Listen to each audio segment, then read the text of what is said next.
नमस्कार, स्वागत है आपका। मैं हूं आपके साथ सपना दीपक मदेशिया। हरियाणा में निकाय चुनाव का ऐलान हो चुका है और सियासी सरगर्मियां भी शुरू हो गई हैं। हरियाणा नगर निकाय चुनाव की अगर बात कर ले तो 2 मार्च को मतदान होगा और 12 मार्च को नतीजे घोषित किए जाएंगे। इसके लिए नॉमिनेशन का दौर शुरू हो गया है। वहीं 17 फरवरी तक नॉमिनेशन फाइल किए जाएंगे। जहां एक तरफ बीजेपी ने सिंबल पर चुनाव लड़ने का फैसला किया है तो वहीं कांग्रेस ने भी पार्टी सिंबल पर ही चुनाव लड़ने का फैसला किया है। तो वहीं हरियाणा में निकाय चुनाव को लेकर बीजेपी कांग्रेस दोनों पूरी तरह से तैयार है। बीजेपी का चुनाव को लेकर होमवर्क पूरा हो चुका है और अब कभी भी अपने उम्मीदवारों के नामों का ऐलान बीजेपी कर सकती है। संभावना है कि आज ही केंद्रीय नेतृत्व की मंजूरी के बाद लिस्ट जारी कर दी जाएगी और इस बीच कांग्रेस उम्मीदवारों के पैनल के लिए आज मंथन करेगी। संभावना है कि 15 फरवरी को वह अपने उम्मीदवारों के लिस्ट की भी घोषणा कर दे। इस बीच आपको बता दें कि हरियाणा में 10 नगर निकाय, नगर निगमों और नगर परिषद और पालिकाओं में नामांकन शुरू हो चुके हैं। 17 फरवरी को नामांकन की लास्ट डेट है और इसको देखते हुए सभी राजनीतिक दल 1-2 दिन में उम्मीदवारों की लिस्ट फाइनल कर देंगे। इसके बाद सभी नेताओं की ड्यूटी जो है वो स्थानीय निकाय चुनाव में लगेगी।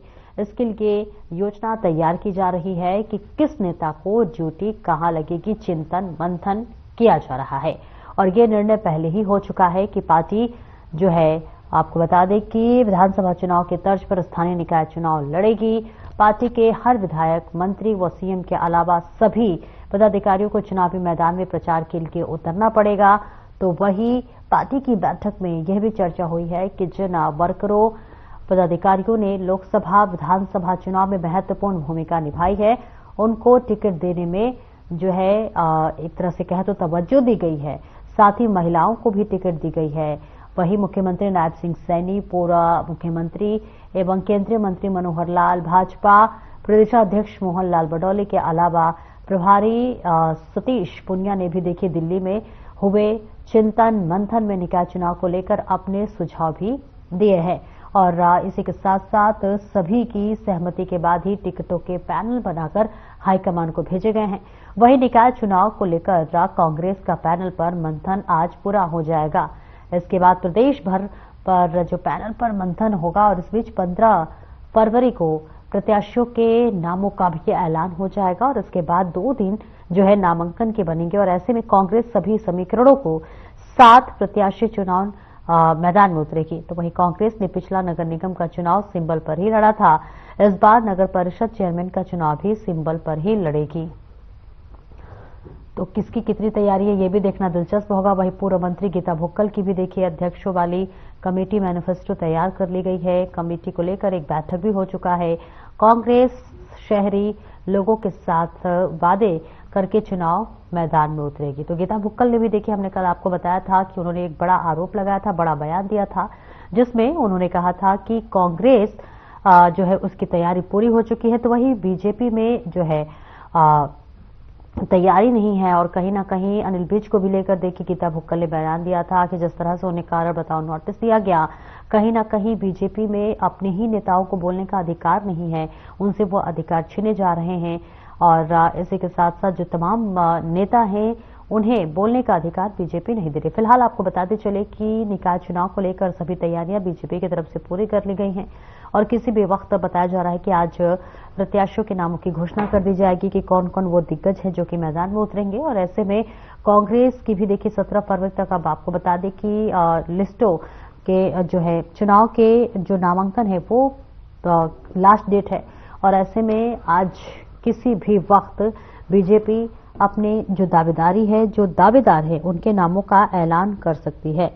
इस भी निकाय चुनाव को लेकर आपको बताते चले कि चिंतन मंथन चल रहा है और आज ही हरियाणा निकाय चुनाव का नामांकन का तीसरा दिन है। आरओडब्ल्यू नीति को भी लेकर मुख्यमंत्री सैनी ने बैठक ली है।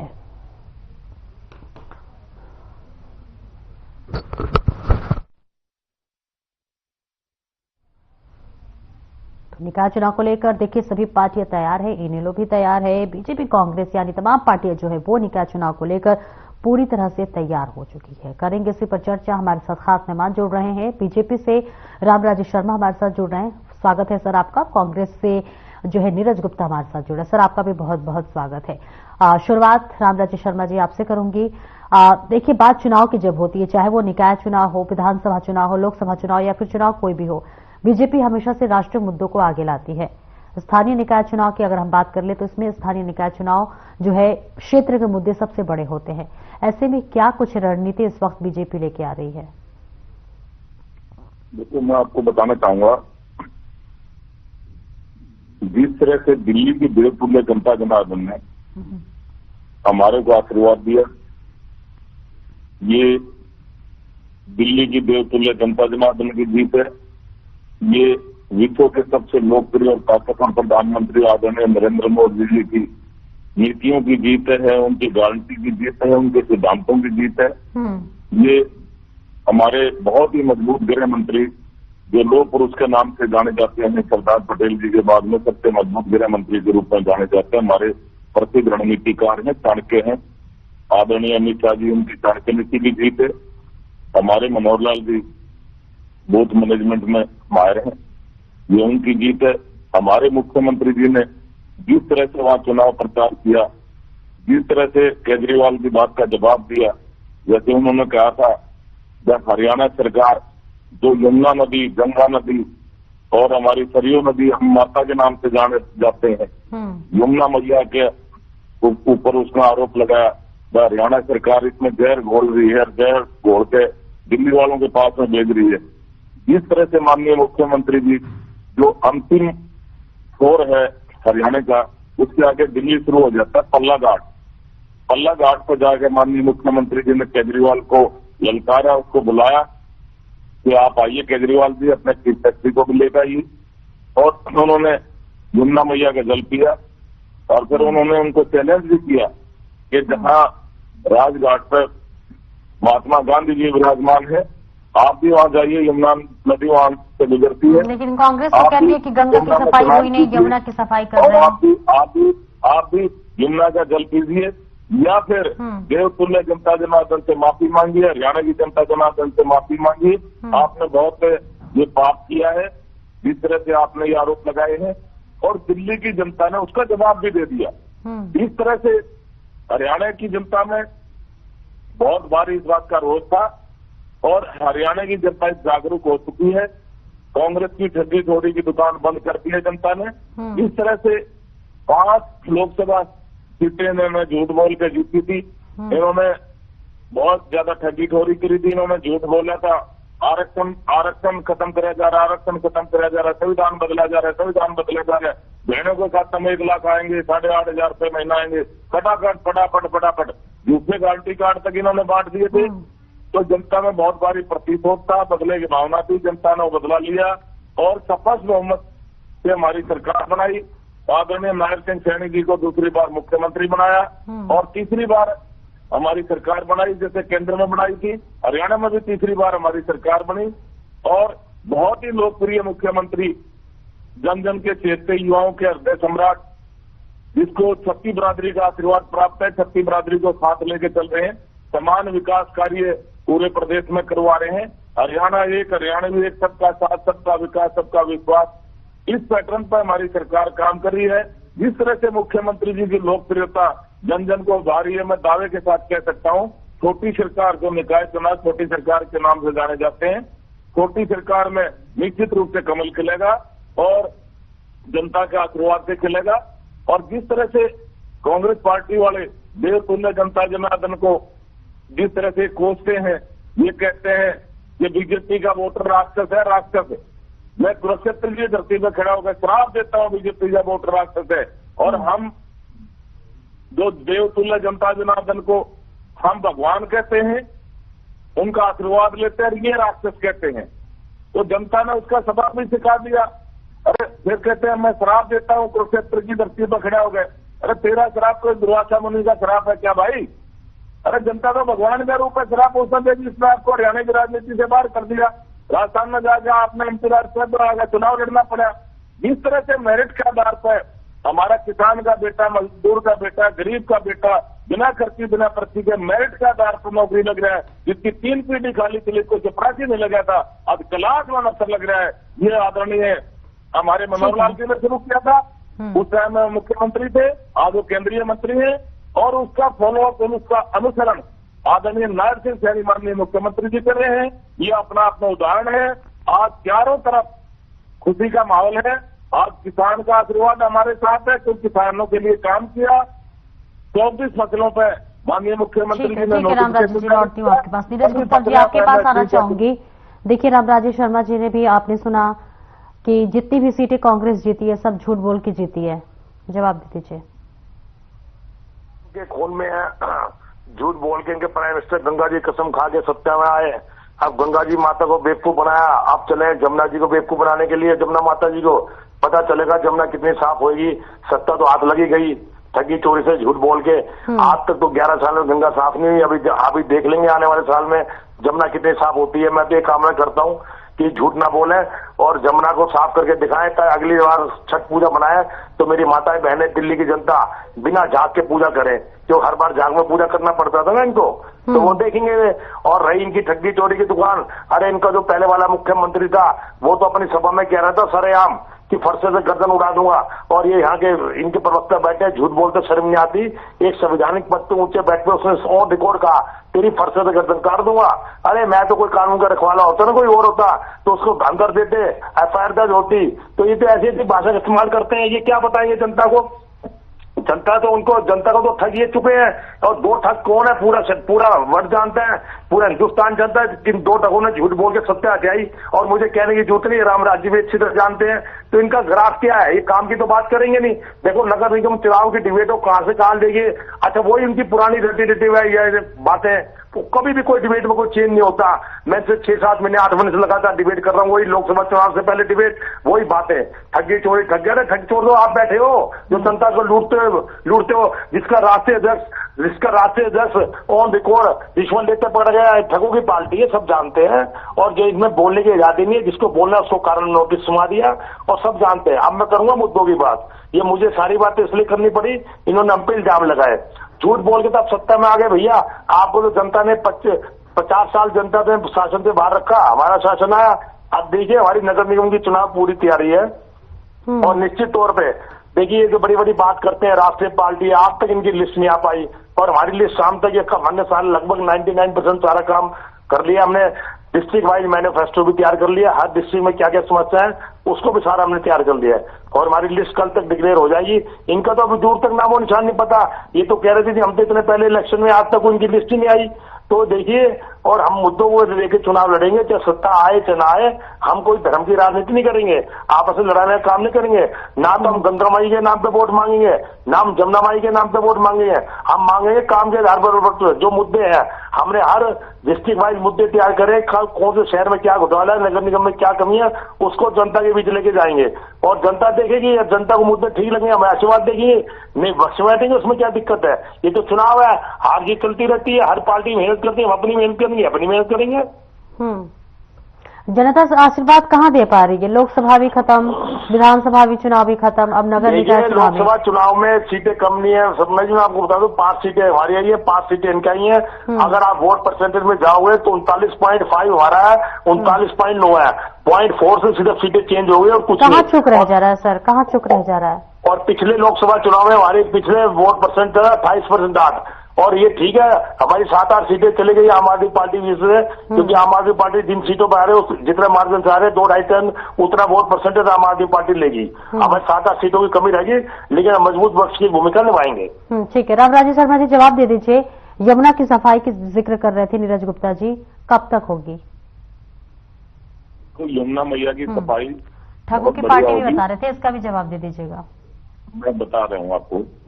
देखो यमुना मैया के किनारों पे लोग पिकनिक मनाने जाया करेंगे, वो समय आएगा। और यमुना मैया की बहुत बढ़िया सफाई होगी।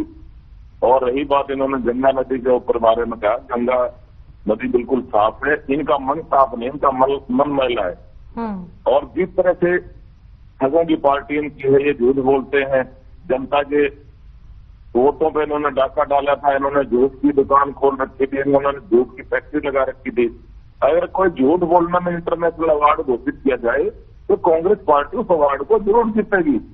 और ये प्रवक्ता भी झूठ की गठरी बांध कर ले आते हैं या खोल देते हैं, सारा झूठ की दुकान है, वो जनता ने बंद कर दी इनकी। दूसरा, इन्होंने धर्म की राजनीति बताई। इन्होंने उस पॉइंट पर मैं जरूर बोलूंगा, क्योंकि कांग्रेस तो धर्म को मानती नहीं है, तो अधर्मी पार्टी है।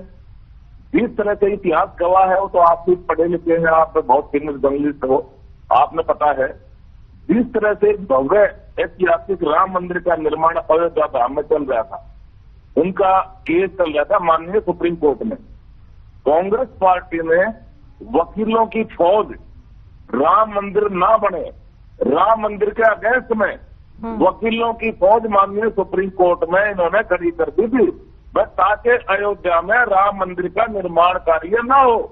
इससे बड़ा अधर्म क्या हो सकता है? और फिर ये हनुमान जी का आशीर्वाद की बात देखते हैं, ये शनि बाबा के आशीर्वाद की बात देखते हैं। तीसरी बार ये दिल्ली में आ रहे, पहली बार आ रहे 0/0, दूसरी बार आ रहे 0/0, तीसरी बार आ रहे 0/0। तो इनके लिए मंगल है, मंगल हो गया। शनि बाबा की 60 इनके ऊपर चढ़ गई। ये अधर्मी है, धर्म को मानते नहीं। और जिस तरह से इन्होंने सनातन का विरोध करा, ये सनातन विरोधी है, भगवान श्री राम के विरोधी है, भगवान श्री कृष्ण के विरोधी है। जिस तरह से सावन का महीना, मैं आपको बताना चाहूंगा, अगर वोट परसेंटेज की बात करें राम राजेश जी, अगर वोट परसेंटेज की बात करें, देखिए ज्यादा अंतर नहीं है। क्या बीजेपी कहीं ना कहीं डरी हुई है कि कहीं कांग्रेस से शिकस्त ना मिल जाए? हम तो मुकाबले में मानते हैं बीजेपी क्यों रहेगी, जनता का आशीर्वाद हमारे साथ है और ऐसे ही हम जनता की सेवा करते रहेंगे। जनता हमारे को आशीर्वाद देती रहेगी। आने वाले 30-35 साल तक हमारी सरकार ऐसे ही चलती रहेगी। छोटी सरकार से कमल चलने जा रहा है। मेरी बात बीच में रह गई थी जी, बोलिए। अपने हिंदू समाज का, सनातन का सबसे बड़ा महीना होता है सावन का महीना। इनके जो सुप्रीम पावर है इनकी पार्टी के, राहुल गांधी और प्रियंका गांधी, जो ये कहती है मैं लड़की हूं, लड़ सकती हूं, ये लालू यादव के घर पर गए थे।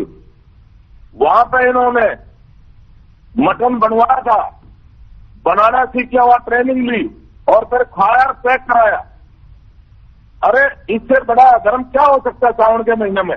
फिर उसको वीडियो वायरल करने की क्या जरूरत थी उसकी?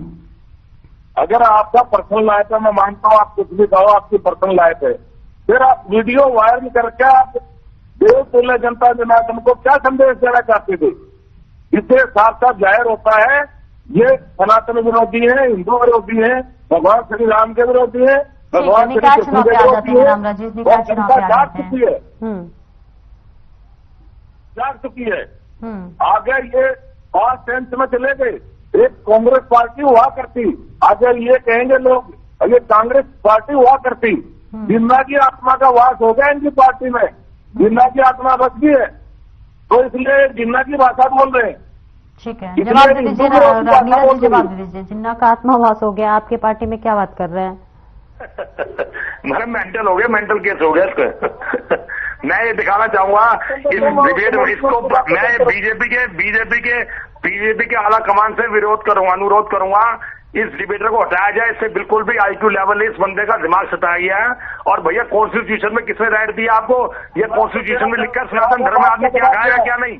अरे भैया मेंटल भैया, देखिए निकाय चुनाव पे हम आ जाते हैं। टॉपिक से भटकिए मत आप दोनों को ही मैं बोलूंगी, टॉपिक से भटकिए मत, निकाय चुनाव में आ जाइए। मुद्दों को भटकाते हैं। मैं इस बात को जवाब देना चाहूंगा, कॉन्स्टिट्यूशन में कहीं भी देश कॉन्स्टिट्यूशन से चलता है। कॉन्स्टिट्यूशन में कुछ ही लिखकर कि सावन के महीने में कोई क्या खाएगा क्या नहीं, इस आदमी को ये समझाओ, इसको पहले कॉन्स्टिट्यूशन पढ़ाओ कि कॉन्स्टिट्यूशन होता क्या है। कॉन्स्टिट्यूशन में राइट दिए ना, ये कोई लिखा कि सावन के महीने में क्या खाएगा। इसलिए इसको डिबेट करने का इनकी आदत है मुद्दों से भटकाने की। देखिए इनकी आदत है मुद्दों को भटकाने की। इसकी उम्र के साथ दिमाग भी सटक गया, इसे ये नहीं पता क्या बोलो। नगर निगम चुनाव भाषा की शैली देखिए नीरज जी बनाए रखिए और निकाय चुनाव पर हम आ जाते हैं। निकाय चुनाव में देखिए स्थानीय मुद्दों सबसे महत्वपूर्ण होते हैं।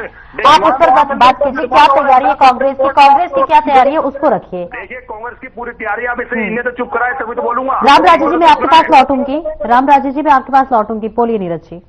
देखिए, नगर निगम की चुनाव हमारी तैयारी है। मैं तो शुरू से ही कह रहा हूँ, हमें नगर निगम चुनाव पे डिबेट करनी चाहिए, उसके मुद्दों को समझना चाहिए, ना कि उद्धव की बात करके जिन्ना पे लेके वहां लेके। इनकी आदत है, इसलिए मैं इस बात पे कोई टिप्पणी नहीं करूंगा।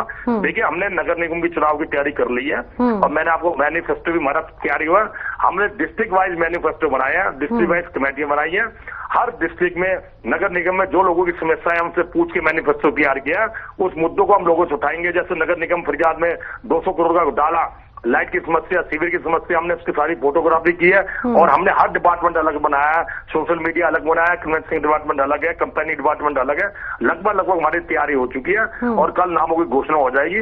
देखिए, फरियाद में भी 250 फार्म बिक्री आ चुके हैं 46 वार्डों पे।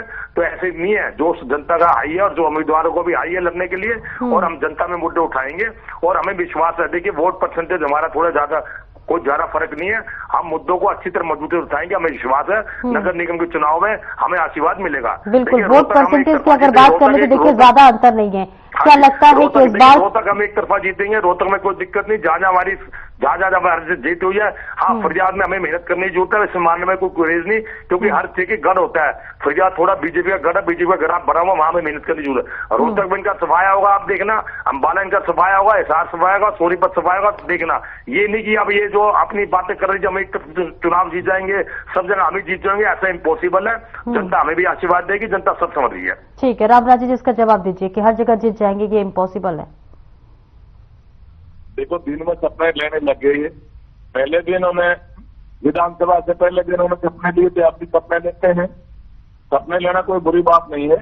जिस तरह से देवतुल्य जनता जनार्दन का आशीर्वाद हमारे को मिल रहा है, दिल्ली में मिला, विधानसभा चुनाव में मिला हमारे को, उत्तर प्रदेश में मिला, राजस्थान में मिला, महाराष्ट्र में मिला, मध्य प्रदेश में मिला, ऐसे ही हरियाणा की देवतुल्य जनता जनार्दन का आशीर्वाद हमारे साथ है। ऐसे ही हम जनता की सेवा करते रहेंगे। आने वाले 30-35 साल तक हमारी सरकार ऐसे ही चलती रहेगी, क्योंकि माननीय मुख्यमंत्री जी ने इस संदर्भ में पहले ही हमारे सभी एमएलए, सभी मंत्रीगण, सभी एमपी और सभी वरिष्ठ कार्यकर्ता, पार्टी पदाधिकारी सबकी मीटिंग लेके आवश्यक दिशा निर्देश जारी कर दिए थे और अधिकारियों को भी आवश्यक दिशा निर्देश जारी कर दिए थे। ये फर्स्ट आवर में समाधान शिविर का नाम दिया उन्होंने।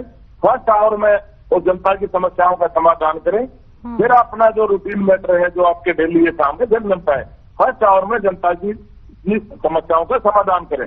और ऐसे ही हमारा हर कार्यकर्ता, हर नेता जनता के बीच में रहता है और जनता की समस्याओं का समाधान करते हैं। और जिस तरह से मुख्यमंत्री जी हमारे 24 घंटे जनता की सेवा में समर्पित रहते हैं और जनता का आशीर्वाद हमारे को मिल रहा है, निश्चित रूप से छोटी सरकार हमारी बनेगी, क्योंकि हमने काम किया है। काम के आधार पर जनता जनार्दन का आशीर्वाद हमारे साथ है और ये नेता प्रतिपक्ष दे नहीं पाए अब तक, इनकी पार्टी में लट बज रहा है। और ये दूसरा क्या है, शैलजा बहन जी और कोई भाषा बोलती है, भूपेंद्र हुड्डा जी अलग भाषा बोलते हैं, दीपेंद्र हुड्डा अलग भाषा बोलते हैं। जैसे हमने पहले भी आपके चैनल के माध्यम से कहा था, कांग्रेस पार्टी में कई कांग्रेस पार्टी है, कांग्रेस पार्टी में कई पार्टियां हैं, कहीं भूपेंद्र हुड्डा कांग्रेस है, कहीं रणदीप सुरजेवाला कांग्रेस है, कहीं कैप्टन अजय यादव कांग्रेस है, कहीं चौधरी वीरेंद्र सिंह कांग्रेस है, कहीं शैलजा बहन जी कांग्रेस है। इनकी कांग्रेस में कई कांग्रेस है और जिस तरह से इनका आपस में लट्ठम लट्ठा बज रहा है, संगठन इनका तैयार नहीं हुआ। छोटी सी टिप्पणी दे दीजिए नीरज गुप्ता जी, समय की बहुत कमी है, 1 मिनट में। नीरज गुप्ता जी, आपको ताकत लगाएगी जी, हम अपनी बूथ आके लगेंगे, हमारे कार्यकर्ता नेता सब चुनाव लड़ने को तैयार है और सब मजबूती से सामना करेंगे, मुद्दों को उठाएंगे। हम मुद्दों की राजनीति करेंगे, बाकी जनता आशीर्वाद देगी, जनता के हाथ में। हम कोई धर्म की राजनीति आपस में लड़ाने का काम नहीं करेंगे, हम सिर्फ मुद्दों और विकास की राजनीति की बात करेंगे। जनता जिसे तय करेगी उनके चुनाव पे बात करेंगे। जय भारत, जय कांग्रेस। धर्म की बात आप कैसे कर सकते हो? आप तो धर्मी हो। आपने राम मंदिर के खिलाफ वकीलों की फौज खड़ी कर दी थी। आपके साथ रामराज जी फोन कर चुका है, जैसे आप इंतजार कर रहे हो, ये भगवान श्री कृष्ण आपको आशीर्वाद देगा, भगवान श्री राम आपको आशीर्वाद देगा, शनि बाबा आपको आशीर्वाद देगा, हनुमान जी आपको आशीर्वाद देंगे। आपने राम मंदिर के खिलाफ वकीलों की फौज खड़ी कर दी थी। आपको पता है, आपको धर्म को मानते हैं नहीं और सनातन विरोधी हो, आप भगवान राम के विरोधी हो, आप भगवान धर्म पे आ गए। ये बोलते ठीक है, आप दोनों इस खास चर्चा में इतना ही। आप दोनों का जुड़ने के लिए बहुत बहुत शुक्रिया। तो देखिए, निकाय चुनाव को लेकर सभी पार्टियां तैयारी कर रही है। 2 दिन दिल्ली में मंथन के बाद से बीजेपी ने अपना पूरा होमवर्क पूरा कर लिया है, तो कभी भी और किसी भी वक्त उम्मीदवारों के नामों का ऐलान हो चुका है, हो सकता है। और ऐसे में कांग्रेस भी देखिए बताया जा रहा है कि अब कल तक अपने उम्मीदवारों के नामों का ऐलान कर देगी। फिलहाल इस चर्चा में इतना ही। दीजिए इजाजत, नमस्कार।